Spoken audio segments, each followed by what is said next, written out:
Kozhikode medical കോളേജിന്റെ ശോചനീയാവസ്ഥയ്ക്ക് കാരണം ആരോഗ്യമന്ത്രി വീണ ജോർജ് എന്ന് SDPI ജില്ലാ president Mustafa Komeri. Women India movement ആശുപത്രി പരിസരത്ത് സംഘടിപ്പിച്ച ധർണ ഉദ്ഘാടനം ചെയ്യുകയായിരുന്നു മുസ്തഫ കൊമേരി.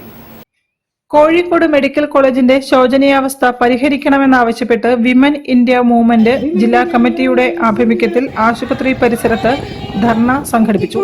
SDPI കോഴിക്കോട് ജില്ലാ പ്രസിഡന്റ് മുസ്തഫ കൊമേരി ഉദ്ഘാടനം ചെയ്തു. സൂപ്പർ സ്പെഷ്യാലിറ്റി യൂണിറ്റിൽ പരിശോധന ഉപകരണങ്ങളോ മെഡിക്കൽ സ്റ്റോറിൽ മരുന്നുകളോ ഇല്ലാത്തതിനാൽ രോഗികളെ ഡിസ്ചാർജ് ചെയ്യുന്ന സാഹചര്യം നിലനിൽക്കുകയാണെന്ന് അദ്ദേഹം പറഞ്ഞു. അസ്ഥിരോഗ ശസ്ത്രക്രിയയും നിലച്ചിരിക്കുകയാണ്. രോഗികളിൽ കൂടുതൽ പേരും സ്ത്രീകളും കുട്ടികളുമാണ്. ആശുപത്രിയിലെ ഡയാലിസിസ് കേന്ദ്രത്തിൽ ആവശ്യത്തിന് ഡോക്ടർമാരില്ലാത്തതും രോഗികൾക്കോ കൂടെ നിൽക്കുന്നവർക്കോ ആവശ്യത്തിന് വൃത്തിയുള്ള ശുചിമുറികൾ ഇല്ലാത്തതും ആരോഗ്യ വകുപ്പിന്റെ വീഴ്ചയാണ്. സർക്കാരിന്റെയും ആശുപത്രി വികസന സമിതിയുടെയും അനാസ്ഥ മൂലം വില നൽകുന്നത് മനുഷ്യന്റെ ആരോഗ്യവും ജീവനുമാണെന്നും അദ്ദേഹം കൂട്ടിച്ചേർത്തു.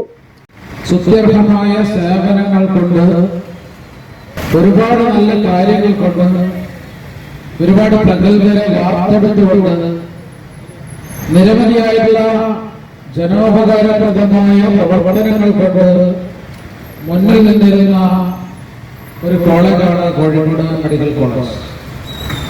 എന്നാൽ കഴിഞ്ഞ ഏതാനും മാസങ്ങളായി, ദിവസങ്ങളായി, ആഴ്ചകളായി നമ്മുടെ മെഡിക്കൽ കോളേജിൽ നിന്ന് വന്നുകൊണ്ടിരിക്കുന്ന വാർത്തകൾ ആശങ്കാജനകമാണ്.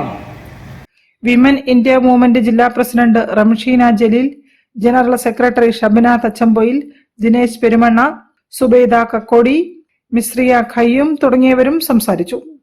News bureau, Kozhikode. വാർത്തകളിൽ ഒരു ഇടവേള. ക്യാൻസറിനെതിരെ പൊരുതാനായി കാലിക്കറ്റ് സിറ്റി സർവീസ് സഹകരണ ബാങ്കും MVR ക്യാൻസർ സെന്ററും സംയുക്തമായി അവതരിപ്പിക്കുന്ന ക്യാൻസർ ചികിത്സാ സഹായ പദ്ധതിയാണ് മാസ് കെയർ.